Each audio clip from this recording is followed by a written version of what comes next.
Okay, we are live, and it looks like we're going to have about a 6-minute pregame show. The official show starts at 5 p.m. Eastern Time in these United States. And a special broadcast today. We're going to talk about old school quality. We're going to talk about where has all the quality gone in a lot of products and even services, goods and services, folks. Where has all the quality gone? And what triggered this is there was a comment on the show I did with Breedlove, Robert Breedlove, some weeks back. And the gentleman commented on the discussion that we had about uh, quality with the fiat money and a lot of junk that's being produced all around the world to enhance profits. And we talked about would Bitcoin help return us to quality? So, and one thing, and I haven't fact checked this, but I believe he mentioned that the Empire State Building was built in like 13 months or something. Maybe somebody can fact check that. But he used that as an example of basically you wouldn't even be able to get the permits to build a building like the Empire State Building. You wouldn't even get the permits in 13 months time, right? So the old school, the time when money was real, money was hard, money was backed with gold, we seem to be able to get things done and to build things that last. I mean, some of the bridges that they built back in the day out of stone and so forth, I mean, they'll literally last probably 1,000 years. Whereas a lot of these modern bridges, they got to rebuild them every 20 or 30 years, because they start falling apart. And same thing with buildings, right? So, so what's going on? What's the deal? And let's see here. We got a comment from Patel. I hope that's how you pronounce it. Good morning. So it's morning, afternoon. I'm sorry. I can't even read. Good afternoon. It's afternoon where he is, afternoon here.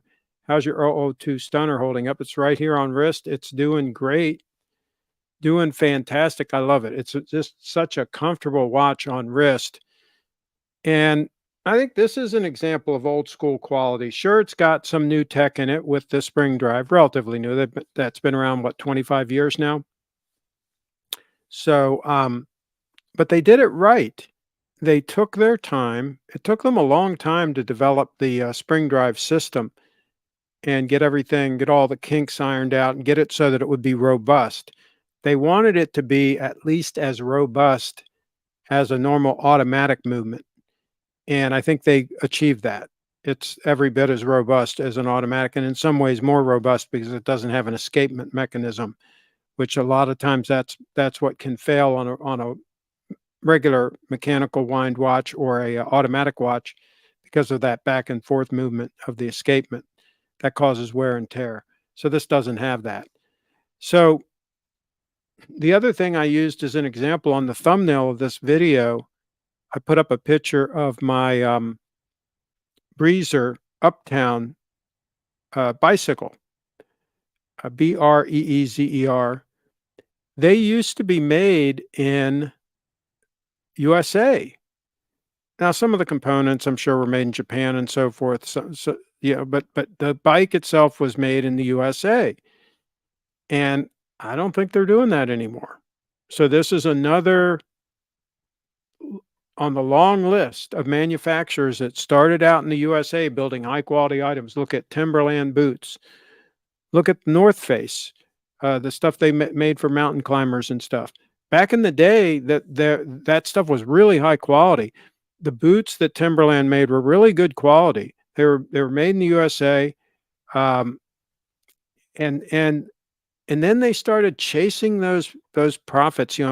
Offshoring things, getting your labor costs as low as possible, getting the cost of materials as low as possible. And imagine what happens when that happens. Quality goes to you know what.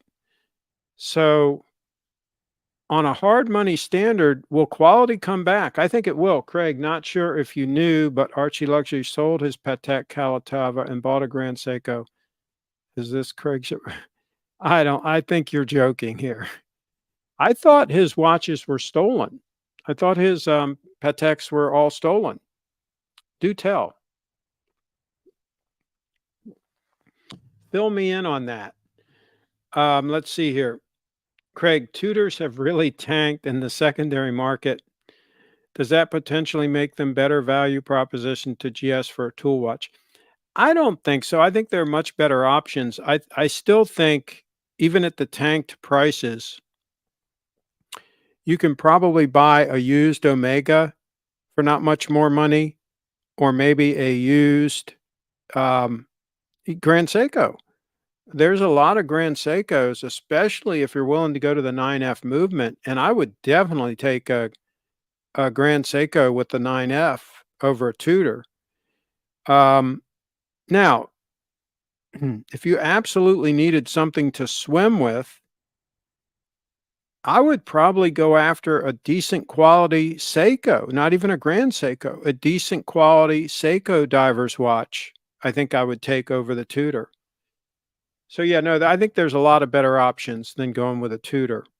Um, Craig, it's not a joke. He bought a 5196 Calatrava after the robbery and traded it for a GS, which he gave to his son. A really nice thing for him to do. Okay. All right. Interesting. Must have been a really nice GS if that was an even up trade. Maybe he got some money also. Let's see. Yeah, for cash. Oh, cash plus a GS spring drive. Okay. Um, which model did he get? Which Grand Seiko? Let us know. Let's see here. Hey, Lost Springbar, nice to see you. Lost Springbar is in the house. Okay, so yeah, I think I skipped over that one. Okay. Durr's in the house. It's true. Archie sold his Patek and bought a crappy Grand Seiko. Um, let's see here. I picked up 2 Grail level watches this week. Oh, interesting. Interesting. You know what you should do? You should go and talk to Aaron and see if you can get that gold GMT master. That's what you should do. Don't beat around the bush. Go over there and get that gold Grand Seiko. You could probably flip it for a nice profit. That might be a thing to do, 'cause that thing might be flippable. Good evening, Craig and everybody. You're so right. One of my Toyotas is 25 years old. And and it's interesting because a lot of the newer Toyotas now, I think they're even going the wrong direction. I think their quality is going downhill, with plastic valve covers and all of this stuff they're doing. Of course, a lot of it is forced by the overreaching government, forcing these car manufacturers to meet certain fuel economy standards and so forth that are unreasonable. And so they're having to compromise their quality to lighten up the cars, right? And so they do things like plastic valve covers. Some of them have plastic water pumps. I mean, it's really getting bad, folks. It's getting bad. Okay. It's getting to be a real problem. And normally you can buy a Toyota and you're getting a really reliable, robust car that's going to last 10 years with minimal maintenance. You're going to be good, right? I don't know if that's still the case. It might go the way of the BMWs where you don't want to have one that's out of the warranty period, right? You just, and see, it's so wasteful. You sit here and you downgrade the quality of the cars. Now people have to trade them in and get rid of them, every 5 years after they get out of the warranty, 6 years, whatever. And then they got to get another one. That's very wasteful. It would be a lot better to build them right in the first place, like my Toyota Prius was built right in Japan, and then keep it for 20 years. My car's 20 years old. It runs great. Okay. Of course, I maintain it properly and it's garage kept and I don't hot rod it. But, to me, it makes a lot more sense to have a quality item in the first place, keep it maintained, If you had an LS 430 sedan, for example, and you kept it maintained properly, and the parts are expensive on those, don't get me wrong, you need to do brakes or whatever. It's more expensive than a Corolla, right? Or a Camry, but it's a nice, big, heavy luxury car. And so you had an LS 430 and kept it maintained properly, you can literally drive that hundreds of thousands of miles. What's his name? The Car Care Nut channel. That's a great channel.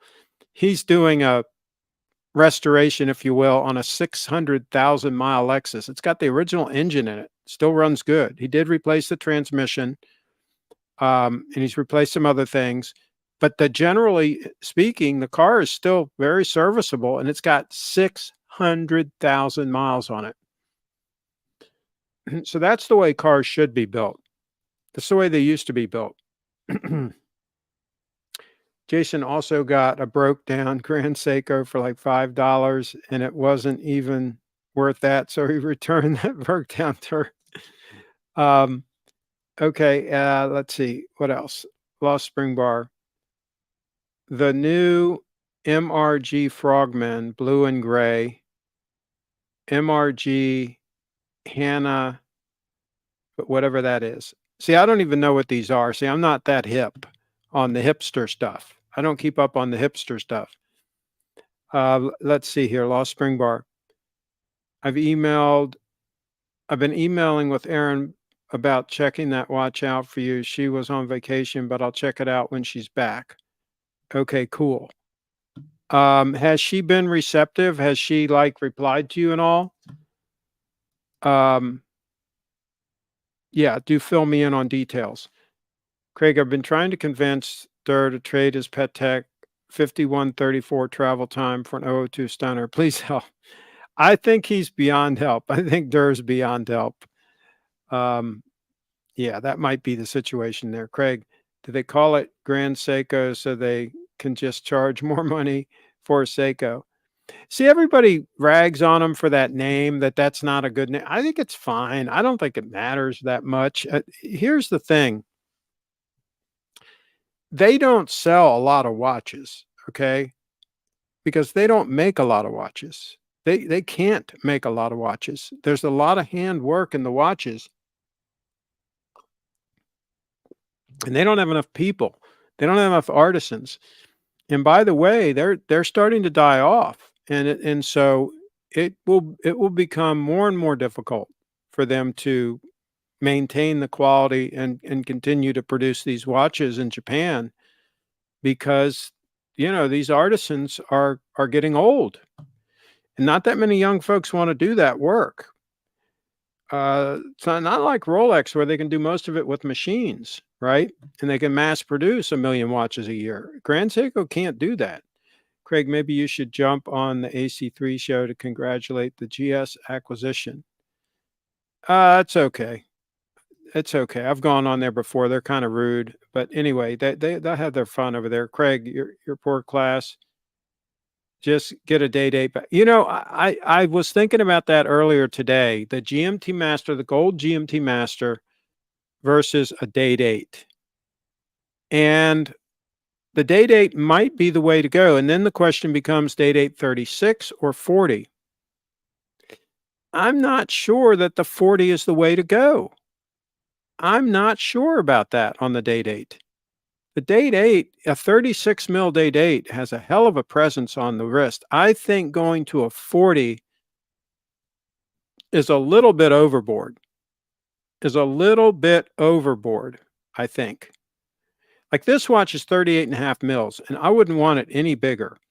Okay. Matter of fact, I'd rather it be maybe 37 mils or maybe 38 would be ideal. This is 38.5. So going to a 40 mil for a daily use, I'm not talking sport watch now, for a heavy use, daily use watch, going 40 mil might be too big, especially for date 8.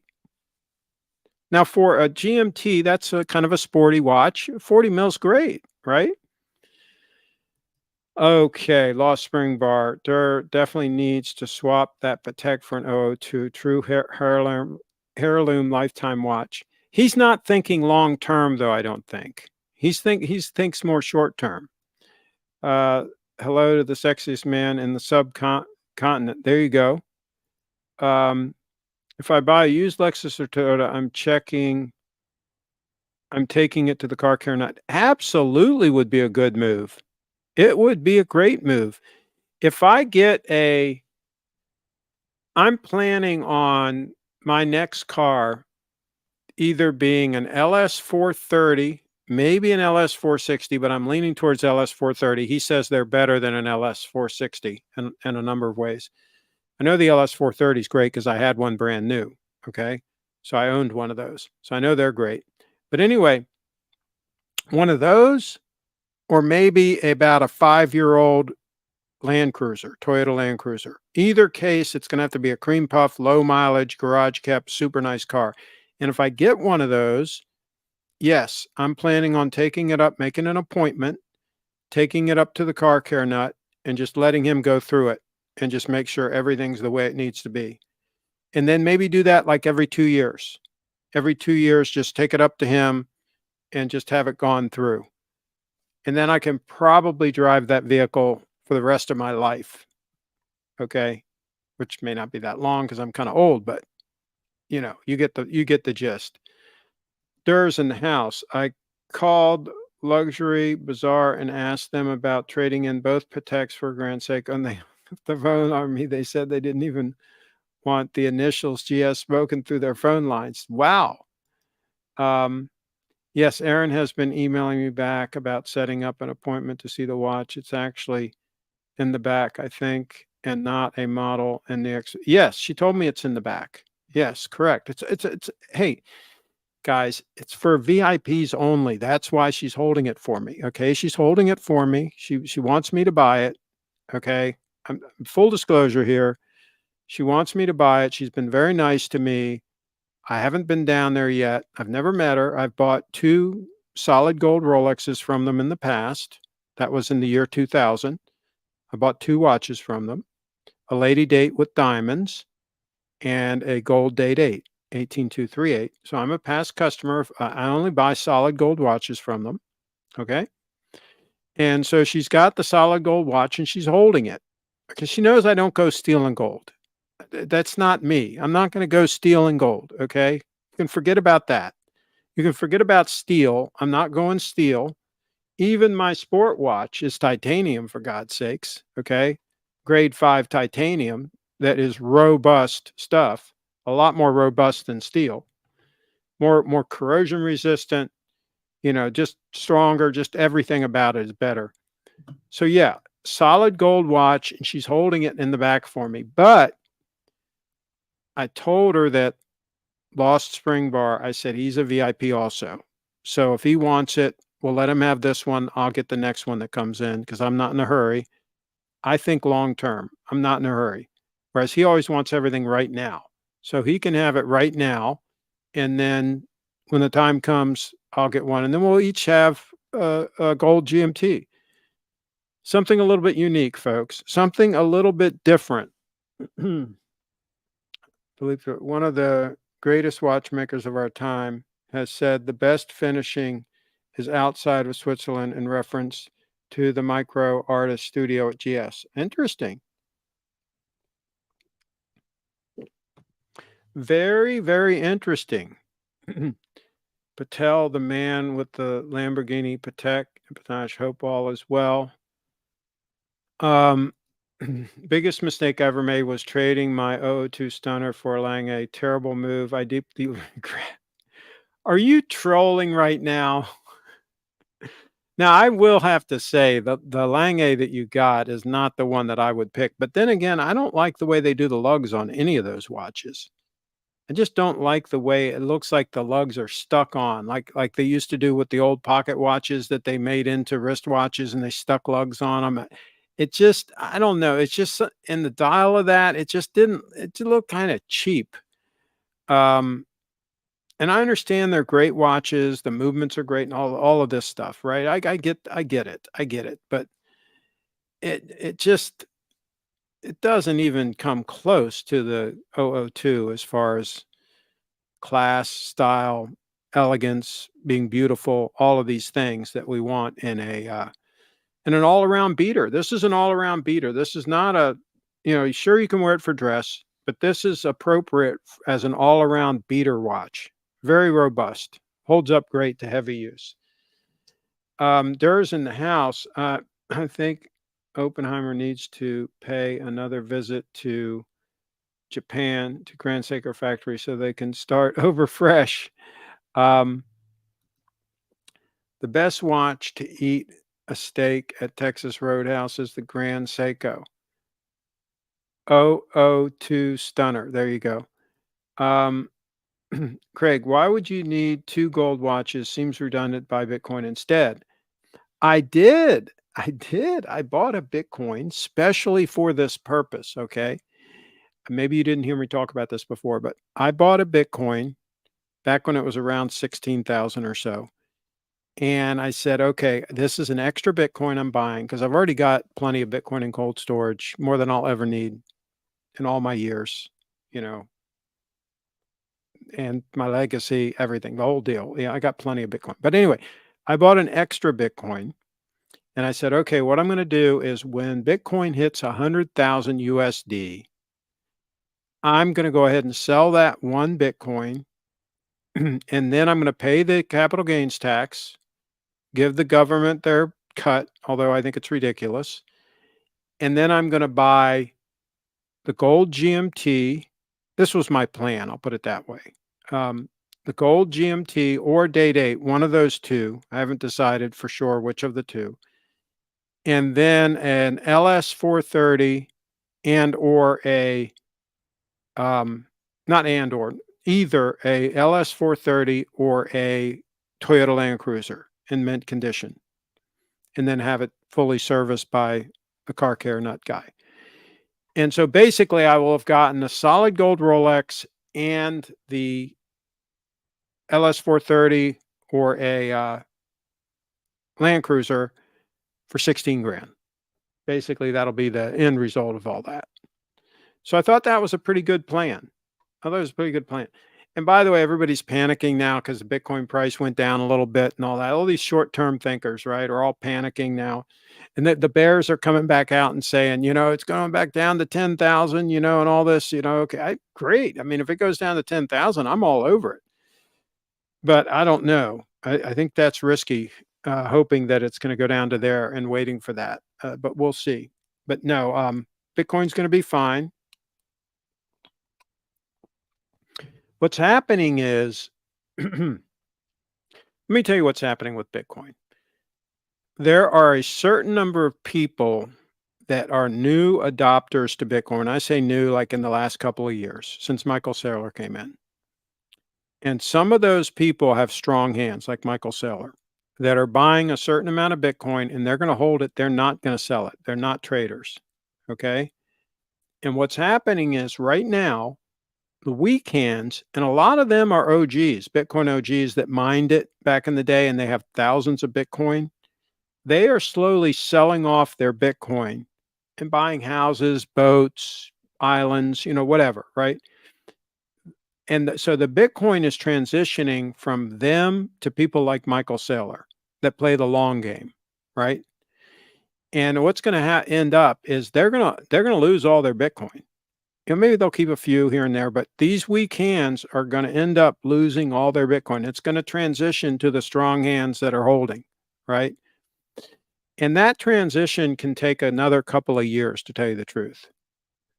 And once that completes, that in conjunction with the Bitcoin halvings, the supply of Bitcoin being cut in half, you're going to see some serious price action on Bitcoin in the next 5 to 10 years, I would say, where it's going to get real interesting real fast.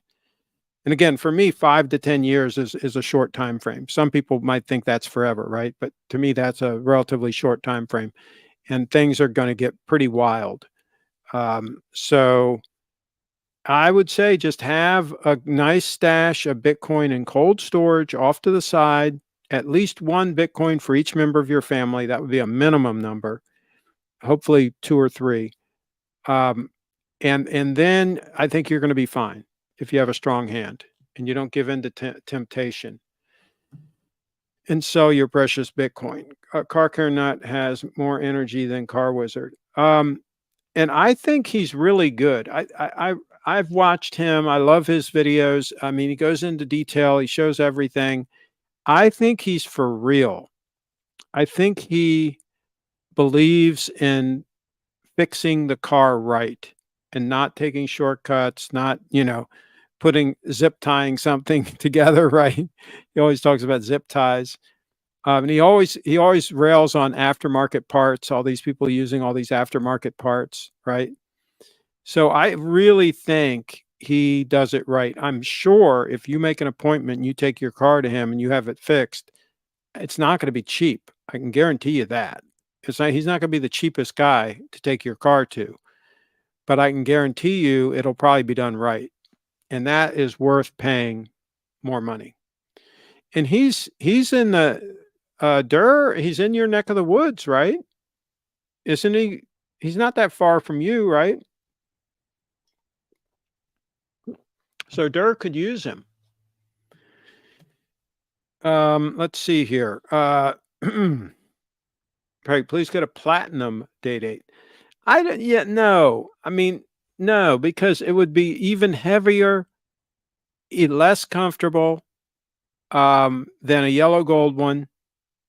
And I just don't get it. I don't get, I mean, some of these billionaires, wear them like Michael Saylor, he wears one. Um, now that we have the ceramic sleeves in the President bracelet, I don't think there's any reason to buy the platinum one. There was back in the day because theoretically it wouldn't get the bracelet stretch because platinum's tough stuff. But now that we got the ceramic sleeves in there, I don't think the stretch is a problem anymore. So I don't see an advantage at all for going for the platinum. Okay, here we go.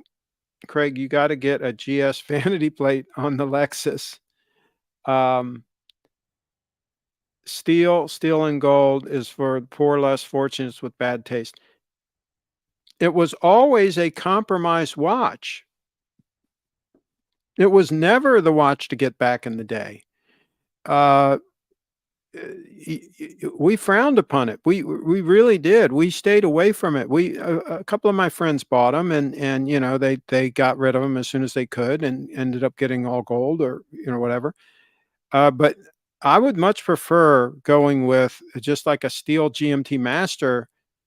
If I can't afford all gold, I would just go with a steel GMT and call it a day. I wouldn't buy a steel and gold.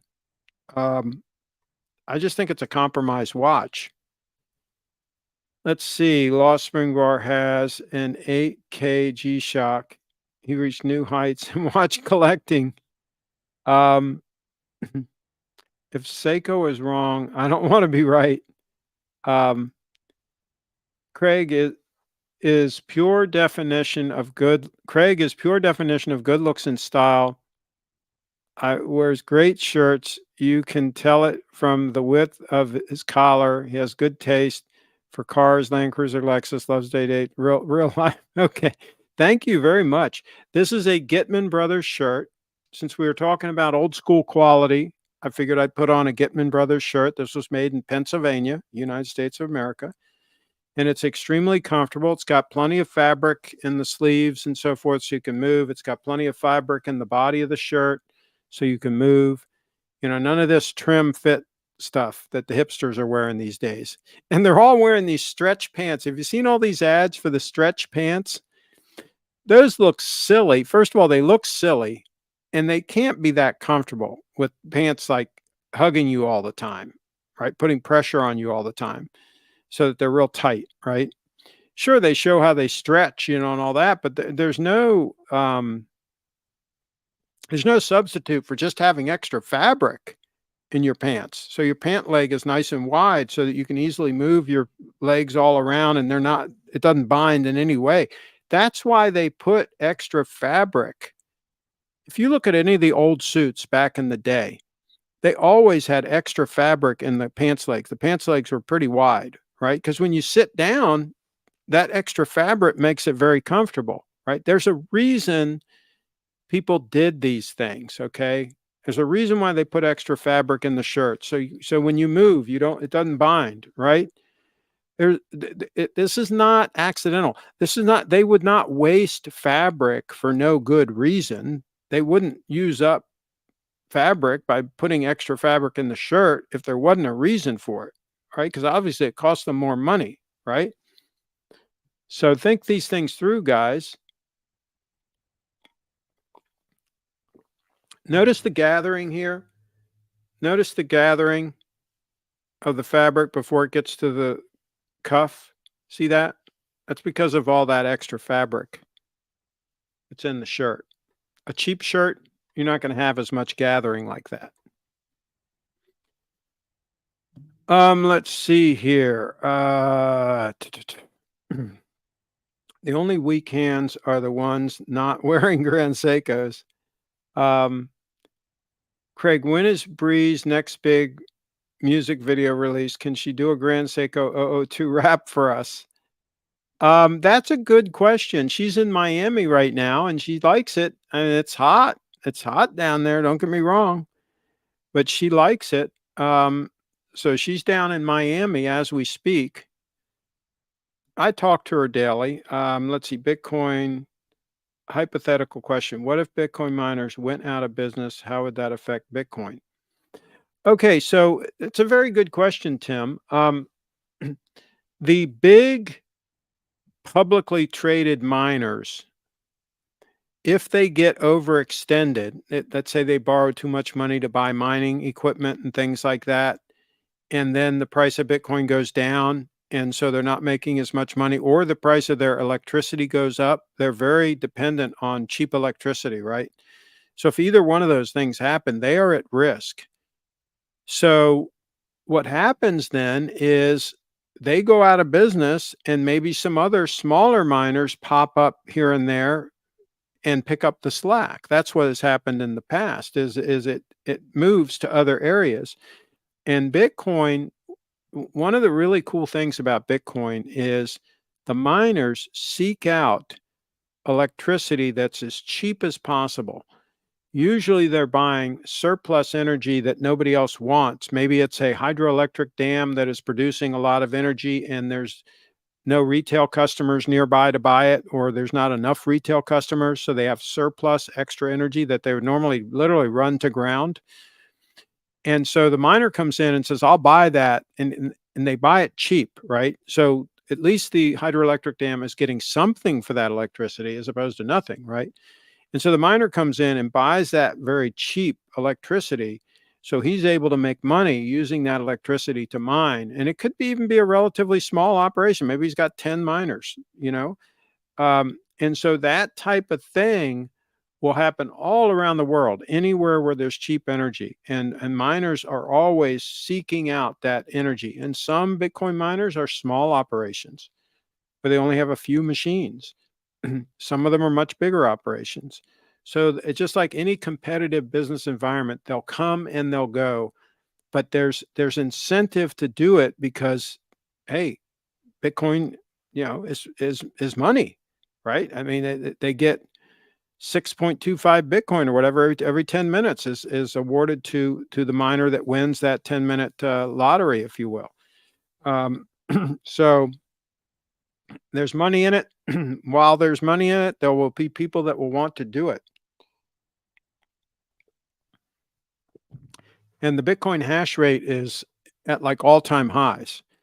So clearly there's enough interest in people doing Bitcoin mining around the world that the hash rate is extremely high right now and climbing. So yeah, I don't think we have to worry about the security of the Bitcoin network. The hash rate is insane. It's the most powerful computer network on the planet by far. By far. Nothing's even close. All the king's horses and all the king's men cannot mess with Bitcoin. There's no hand stronger than that who holds platinum Patek Philippe. Okay. Car Care Nut has Christian values. Oh, absolutely. Absolutely. An 8K G-Shock is a watch collecting Nirvana, wearing it right now. Okay. Is it gold? Is it like 14 karat gold or something? What's going on? Um, Craig is pure class. Oh gosh. Oh golly. Pants and a Pepsi. I wasn't going to name names. Okay. They're okay. I wasn't going to go there, but sometimes people that are a little light in the loafers, sometimes they're the ones wearing the stretch pants. Just saying. But yeah, I think it's pretty silly if you think about it. Men's fashion peaked in the 1920s and then again in the 80s. In the 80s. Um, let's see. Well, see, the neat thing about manufacturers like Oxford with making their suits, they made that conservative suit, that lapel that they were famous for decades and decades. I think you can still get them. They do have some funky stuff now with the real short jackets and all that silly stuff. So they have some trendy stuff too. But I think they still make the classic uh, suits with the nice lapels and all that. So if you get something nice and a classic style like that, it's fine. You can wear it anytime, any decade, right? Let's go through a few photos here. Here's the timeless razor. This is my made in USA photo set. That's the timeless razor that's made in USA. That's the bronze one. There's a belt, alligator, made in USA. There's another one. There's a that shirt was made by Willis and Geiger in the USA. Okay, look at that cotton. Look how tight the thread count is on that. That's Egyptian cotton made by Willis and Geiger back in the day. There's another one, Willis and Geiger. Okay. There's a Hart Shafter and Marks coat. Russell Moccasin Company shoes. Topsiders, those were made in Maine. Remember back in the day when those were all made in Maine? There's a brand new old stock pair that I bought online that I still have unworn, brand new. There's another pair that I bought, new old stock, handcrafted in Maine, right? So you see the theme here. There's a Gitman Brothers shirt, like the one I'm wearing right now, made in USA. There's an Oxford suit. See the lapels on that? Okay. Very classic. I'm sorry, that was a Hart Shafter and Marks, but it still had very similar lapels, very similar to Oxford. There's a Kenneth Gordon shirt made in USA. Okay. That one is linen. Okay. There's some Perry Ellis jeans that were made in the USA. Okay. There's another Kenneth Gordon. There's a pair of boat shoes also made in USA. There's another pair. All these made in USA, folks. Okay, I'm not making this stuff up. There's a pair of Bill's khakis made in the USA. The belt there was made down under in Australia. That was made in USA. Colonel Littleton, that was made in USA also. Videos on all the channel on all these things. There's a Chris Reeves knife. There's another knife made in USA, Strider. Okay. So there you go. All these photos are on my, there's a Lucchese boot made in USA. All these photos are in my Flickr USA group. Those boots I sold, they didn't fit quite as good as Lucchese's, but I shouldn't have sold them. Those were actually sea turtle. Those are very rare, very hard to find. Those were actual sea turtle boots. It's outlawed. You can't do that anymore since like the 70s. It's been outlawed. But that's what those were. And I shouldn't have sold them, but I did. There's a pair. I got those Timberlands new old stock made in USA back in the day when they used to make them. There's a light stand. Matthews made in USA. There's a boot made in USA. I never owned that boot. That was at a sponsor's location. Those are my slippers made in USA. All these made in USA, folks. Even this coat, that was made in USA. The Brooks Brothers suit. See, nice conservative lapels. I've worn that at one of Steve's shows, I think. I know I wore it when I went to New York, to the GS event in New York. It's another suit with nice lapels. functional doctor's cuffs, Oxford. There's an Oxford suit from Neiman Marcus. I mean, sport coat. I've worn that at one of Steve's events. All right, enough of that. Enough of that. I got a whole photo set of all that good stuff. Um, let's see here. 1930s also tailcoats were at their peak. Okay. Remember 1980s when Piaget polo and 18 karat yellow gold was the status symbol. I remember those. Yeah, but they were just a flash in the pan kind of. Anybody worth talking about was wearing a gold Rolex at the time. In the 80s, we all wore gold Rolexes and drove like Porsche 928s, that kind of stuff. Craig's channel is one of my favorites on YouTube. Oh, God help us. Craig, when Bitcoin miners turn 18, they're considered Bitcoin adults. This is interesting. This is Durr really comes up with some really good points. Sometimes he doesn't realize the good point that he's making, but if you think about it, Bitcoin right now is 14 years old. So think about it. Think about when a kid is 14 years old, they're just getting to the point where they're going to start really getting into trouble, right? Give them a couple more years when they're 15, 16, then 17. Oh my gosh, watch out, right?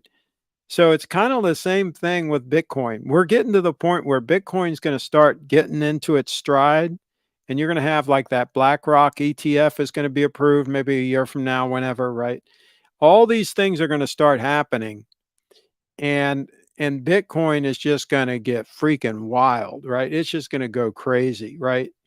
Just like when just wait until it gets its first year in college. Wait until it's like 19 years old, right? And it goes away to college. Oh my gosh, the toga parties and everything, right? The whole deal. It's going to go freaking crazy. The next 5 years, okay, it's 14 right now. Add 5 onto that, that's 19. It'll be 19 years old. It's going to be wild. Mark my words. Mark it on this channel. It's going to ABC has an excellent Grand Seiko NFT. I always liked Craig. I learned a lot from him. He's an inspiration and institution. It's almost like we're writing my eulogy now. Um, let's see. Craig is the main reason I bought a GS. Oh, by the way, Steve, he's going to have the event. It's going to be out of this world. He promises it's going to be amazing this year, even better than last year. He's talking about having live entertainment. I can't say too much because I'm under an NDA, but it is going to be amazing. Okay. Steve's event this year at Little Treasury in October. So start making your plans, folks. Start making your plans to be at Steve's event. Craig, I bought a pre-owned SBGV 225 from Japan. I'm looking forward to getting it, but it's stuck at FedEx. They say they need country of origin info. Damn, that's a shame. That's a shame that it's hung up. Let's try to pull that up here. It is a give me a second here. SBGV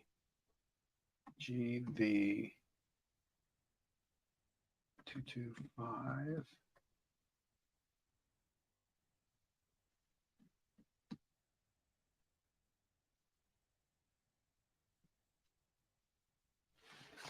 Very interesting. Very, very interesting. Looks like here's one pre-owned for $1,240. That's a good looking watch. That's a good looking piece. See what I mean? You can get a bargain on a Grand Seiko. Let's see here. GS. Okay, so it's got the 9F movement, or what is the size of it? This one's in Japan. Oh, it's a 40 millimeter? Wow. Give us some more details in the comments. about this? Do give us more details. I like it. I like the drilled lugs. Look at the signed crown.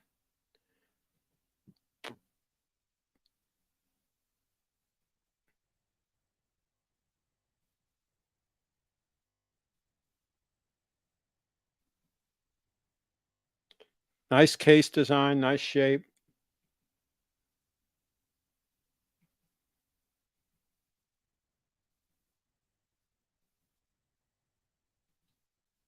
I like it. 2 thumbs up. Okay. Um, okay. I may ask you for a favor next Saturday, do an unboxing on Archie's if you can come on. Um, okay, ABC. Okay, cool. Let's see here. Uh, okay, got a little conversation going. I actually bought a day date because of Craig. He used to have videos on 18238s. Yes, did you buy an 18238? Is that the one that you bought? Do tell. Um, Craig, do you ever worry about your 002 stunner near water? No, because I'm not a swimmer. Um, and like when I play sports, when I play tennis or volleyball or things like that, I usually don't wear the watch. That's a time when I do take the watch off wrist. Um, so it hasn't really been a problem. But for people that are swimmers that swim a lot and don't want to take their watch off, which I understand people not wanting to take their watch off because that's an easy way to lose a watch if you take it off and put it somewhere unsafe, right? Um, so for people that have that issue, then I highly recommend an Oyster. Absolutely, a waterproof watch. Or maybe some of the waterproof Grand Seikos with a screw down crown. That would work. Snowflake, something like that. When Craig passes, it will be the estate sale of the century. I'm actually getting rid of as much stuff as I can. I've been selling a lot of things on eBay, folks, and I've been buying Bitcoin like crazy while it was down low there, when it was around 16, 17,000 in that area, 18,000. I was buying like crazy because I just thought it was a deal. So I've been selling a lot of things on eBay. I still have a lot of stuff though, way too much stuff. But I've been selling a number of things, especially a lot of my winter clothing, because I'm planning on I'll probably spend some time this winter here, but this is going to be the last of it. I'm done with winters and anywhere but Florida. I'm going to be in Florida for the winter time.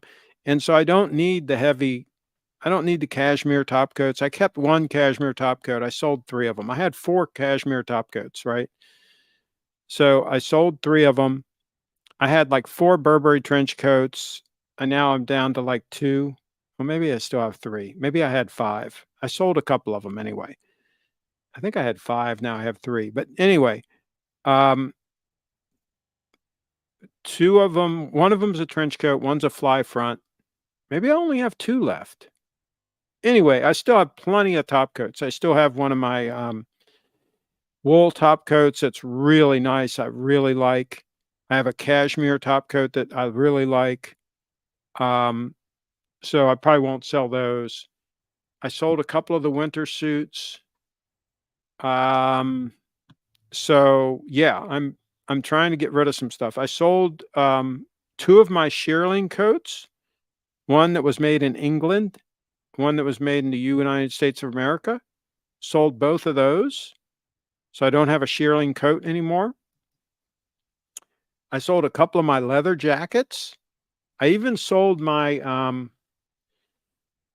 kangaroo leather A2 bomber jacket made out of kangaroo leather. It's rare, very hard to find those. I sold it for $450 on eBay and immediately bought Bitcoin with that. So I didn't wear that coat I only wore it like a few times. I've had it like 20 years, maybe 30 years. It's still in mint condition. Um, but I prefer the Indy jacket, the original Indiana Jones jacket that I have. I prefer that. To me, it's more comfortable, more practical, and so I wear that a lot, and it's still in great shape even though I wear it a lot. Um, so I didn't need so many bomber jackets. Craig, do you prefer maple syrup made in the USA or Canada? I would think any of it that's made up north, up in like Vermont or Canada would be good. I would think maybe Canada would get the nod, but I would think you can get some good stuff in Vermont too. Look at the stunning collection. Um, let's see here. Craig, true or false? Triforce Rich doesn't show his face around here out of embarrassment because you and Bree both beat him in a push-up contest at Little Treasury with Steve being the one. I don't know about that. I don't know if that's the reason.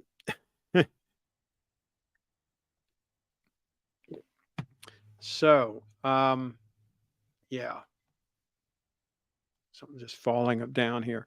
Okay, so let's see what else we got here. Looks like he's into very high quality leather footwear. Um, who are we talking about now?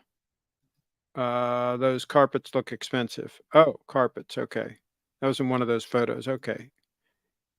I like nice Oriental rugs. I have some nice Oriental rugs that I have had for many years, and they hold up great.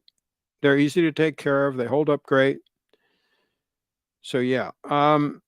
So you can find those at a market. Okay. Um, okay. In my youth, American cars ruled, even here in Europe, but in the 70s, they started to decline. I always wonder what went wrong. Well, um, let's see. I think it started with unions having too much control. And so, therefore, the manufacturers weren't able to compete with some of the cars that were made in non union shops, especially like Toyota, for example. And so, if you have to pay your labor more money, right, you got to cut corners somewhere. So maybe you cut corners on the parts and other things. I mean, I remember Chrysler was having a lot of trouble, so they had to really cut costs. When you cut costs, you got to cut something, right? And quality is probably going to go by the wayside. I will tell you, I picked up a brand new for a gentleman that I was working for at the time. I went down to Capital Cadillac in 1976. I picked up a 1976 Cadillac Eldorado convertible. It was maroon with white leather and a white top, red carpets, and it was beautiful. It was stunning. I got the Capital Cadillac. They're no longer downtown. They used to be in downtown Washington D.C. Then they moved out to the suburbs, but at the time they were in downtown Washington D.C. So I went down there. He asked me to pick the car up for him. It was brand new. And so I went down there and the salesman was there, car was there, looked beautiful. Of course, they're going to have it clean as a pin, right? Brand new. It had the nice wide white walls, the whole deal. And so he gave me the keys and he said, "Is there anything else I can do?" You know? And I said, "Well, yes. I mean, could you put the top down?" So he put the top down and I got in and I took off and it was about a, I don't know, 45-minute drive from downtown DC to back out to Rockville where the office was that I was working. And I took my time. I drove along Beach Drive, and then I drove up Connecticut Avenue through Chevy Chase by the Chevy Chase Club. I profiled, by some of the nice places, and I drove up and down the unit block streets off of like Primrose and some of those streets, like right off of Connecticut Avenue and Chevy Chase. I drove up and down a few of those streets, and waved to a few of the people. And let me tell you something. A brand new 1976 Cadillac Eldorado convertible, it didn't get much better than that. That thing was nice. That thing had power. It had the 500 cubic inch engine, front wheel drive. It would squeal those front tires. Um, that was a nice freaking car. And I'll tell you, the the 1977, they went to the smaller body style in the Cadillac Fleetwood. The 1977, 78, and 79 were probably the last of the good ones, the last of the good Cadillacs. I remember 1980, they went to the plastic window lifts for the power windows. They started really cheapening things up, and then they started messing up all the engines. Went with the 864 engine and that diesel engine and all that stuff. Again, trying to meet fuel economy standards and all that, right? But 1979 was the last year they had the 425 cubic inch, all cast iron, V8 engine that would get up and go. That was a nice, solid car.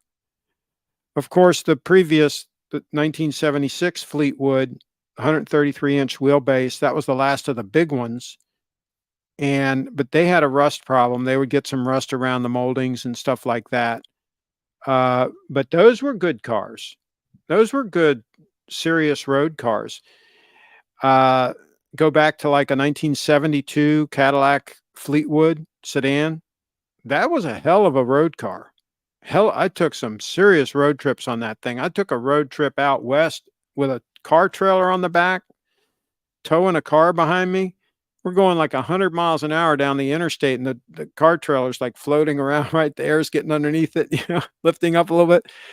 We were going, yeah. My buddy was in the back seat. There were about four of us in the car, and he was half sleeping in the back seat. I'm going about 100 miles an hour down the interstate, and my buddy was a little nervous in the shotgun seat. He asked my other friend in the back. He says, "Well, you really think we should be driving this fast? With pulling the trailer and everything. We're going over 100 miles an hour here, And my buddy was relaxed back there, and he says, don't worry about it. These cars were made to do this all day long." That's what we did. We drove that like that out to St. Louis, out to a car show. We had a car we were taking out there to sell.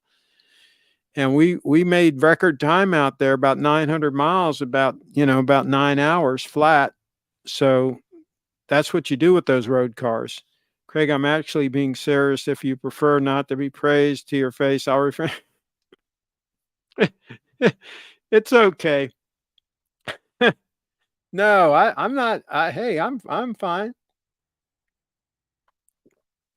This is an interactive show, and we're trying to help each other out here. That's what we're doing. Email pictures.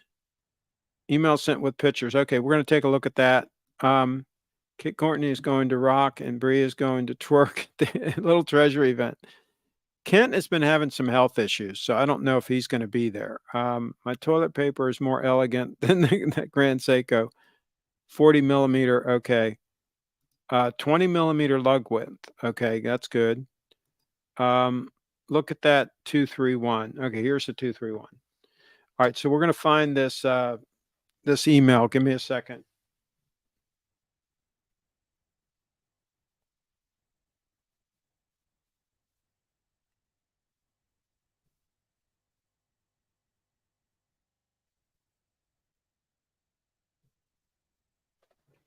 Here we go.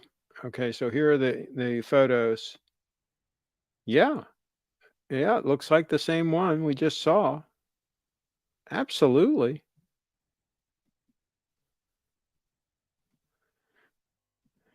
I am a big fan of the 9F. I'm a big fan of it. I mean, there's a lot to be said for just straight up accuracy, robust movement, change that battery about every 3 years and don't have to do anything else. That's pretty cool. I think it's laughable when people talk about, "Oh my god, I gotta change the battery," and they send it back to Grand Seiko. to have the battery changed. I'm like, "Hey, take the back of the watch off and just pop a new battery in there. It's not a big deal, guy." "Oh my god, I gotta change the battery. I gotta send it back to it's gonna take weeks, I'm gonna send it back to Grand Seiko." What in the hell are you thinking? Why the hell would you send it back to Grand Seiko? But anyway, oh well. And then these people that panic, "Oh my god, I gotta get my watch pressure tested. I gotta get it pressure tested. I'm going in the water. I gotta get pressure tested." Let me tell you something. I never had any of my Rolexes pressure tested. Okay. And back in the day, I did go in the water. I had boats and all. We were in the water, pretty often back in the day. And I never took the watch off. It got in the water a lot, salt water, you name it. I mean, all my Rolexes got in water, right? Hot tubs. They say, "Oh, you can't put them in hot water, 105-degree hot tub or 104-degree hot tub. Oh, you can't do that." We did all of the above. We never worried about it. We never had any problems. And some of them were 10, 15-year-old Rolexes that we bought used, you know? We never had them pressure tested. If water got in one, we'd send it to Rolex, have it fixed. I bought one that had water damage that I knew it had water damage when I bought it. I got a great buy on it. I took it to the Rolex New York office in person. I took it up there and they fixed it. It wasn't a big deal. It was like new when they were done. So I don't know. People get bent out of shape on stuff and worry about stuff that I don't think you need to worry about a lot of this stuff. It has a 44 GS case style, which I like. Okay. Whatever they call that case style, I like it. Yes. I don't think that's the 44 GS case style though. I think it's more squared off in some places. But anyway, I could be wrong. But anyway, I do like that case. That's the case. I do like it. So yeah. And we're going to wrap up here pretty soon. I've been going for more than an hour, including the pregame show. Lost Spring Road G-Star collection trumps all Grand Seikos by a country mile. Let's see what else. 100-meter water resistance. Okay. But probably not a screw down crown, which again, I don't know that that's a real big deal. I don't know that you have to have a screw down crown to have water resistance. I don't know. I prefer it, but it's not the threads screwing it down that make it waterproof. It's still the gasket that does the job, but I just think screwing it down maybe sets the gasket in place so it's for sure the way it needs to be. I don't know. Maybe it's not as big a deal as I think. Maybe just having the right gasket and pushing it in without the screw down crown, maybe that still does the job. I'm not an expert on those things. Craig, what do you think of the guys like Steve Jobs and Mark Zuckerberg that have only one outfit? That other guy that invented the Segway, what's his name again? Darn it. Why am I not remembering his name? He was very eccentric also and had a helicopter and so forth. He had the same shirts and pants, I believe. He had like he'd open up his closet and he'd have all the same shirts all in a row, right? And they were all like jeans type shirts, like the fabric you would use for like jeans but lighter weight, that type of blue denim, I guess you would call it, that type of thing. You know the guy I'm talking about. Um well, I mean, I guess it's okay if that rocks your boat. I mean, but I like a little more variety, but I'm consistent. I wear Bill's khakis a lot. And I have quite a few pairs of them. So I'm similar in some ways. But no, I like to wear a different shirt, different color, different pattern, but they might all be similar shirts. Um, so yeah, but no, I think it's okay if you're going to do that sort of thing. Dean Kamen, that was the guy's name, Dean Kamen. Okay, Craig, what are you having for dinner tonight? Haven't decided yet. I'm going to surprise myself. Labor unions are mobsters. Um, Craig, is it true that Triforce Rich packed his bags and moved back to California because he asked Bree out on a date and she turned him down? because he wears his clothing too tight fitting. I don't know. I mean, I heard some similar rumors, but I'm not going to confirm or deny any of this right now. Uh, Try is too young for Bree. She prefers mature men like Craig. That's correct. She does prefer mature men that have their act together. A lot of ladies prefer that, believe it or not. The G-Shock MRG lines is vastly superior to Seiko, the best watches Japan produces. Okay, cool. Made in Japan. I like it. All right, we're going to wrap this puppy up. Craig, what pen is that in your pocket? It looks impressive. This is a DuPont. I generally use DuPont pens. I've never had a problem with one of them leaking and ruining my shirt. They always write. And yes, this one is very nice. And this one is probably 30 years old, give or take. Well, no, it's probably older than that. I probably got this in 1983. So how old does that make it? 40 years old? I can't keep track of time anymore. Yeah, but I got this in about 1983. I got my other all gold DuPont that I used to wear all the time, used to use all the time, that's thinner than this. I got that in 1978. I still have that one. So yeah. Um, Craig, thank you so much for this wonderful trip down memory lane. Stig in the house. What a beautiful pen. You know, and here's the thing, you can get some nice DuPont pens on eBay at decent prices sometimes. And then, you know, if you got to put a new cartridge in it, fine. But I don't like the I get the ballpoint ones. Okay. I don't want the fountain pens. Um, some of the purists like to have the fountain pens, but no, I'm not going to go there. But anyway, these ballpoint pens you can get relatively reasonably priced on eBay. I think you're going to have to probably spend 1 or 200. I mean, you're not going to get it for $50, but I think you can do pretty good. The one that I have, the all gold one, it is called Vermeil. I can't pronounce it. Anyway, it is a heavy gold plate on top of 925 silver. So the plate is not on top of brass, it's on top of silver. And it's a heavy gold plate. And that looks good. Let me show you a picture of that one.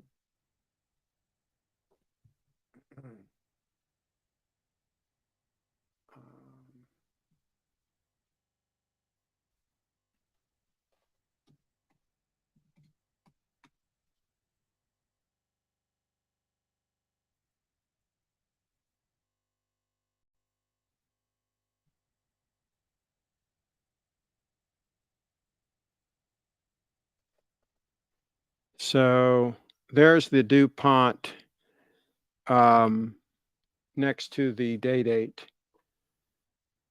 And it matched it. That color, that picture's not that great. But anyway, it matched the date very nicely. As does this one I have in my pocket now. It matches 18 karat yellow gold very nicely. But there's the DuPont pen. I use that daily for like 20 years, for a long time.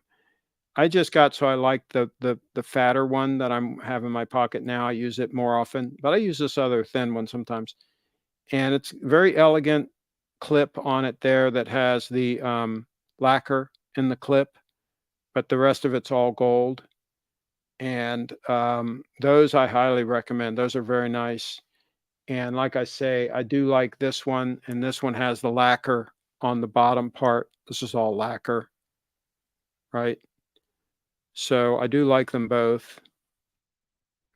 All right, so we are going to let this go. You should have never sold that data. I wasn't wearing it. I'd stopped wearing. If I'm not wearing it, it goes. So, okay, on that note, we are going to wrap this puppy up. Let's go back to a time check. We're going to wrap this puppy up. Thank you guys for watching. It's been real.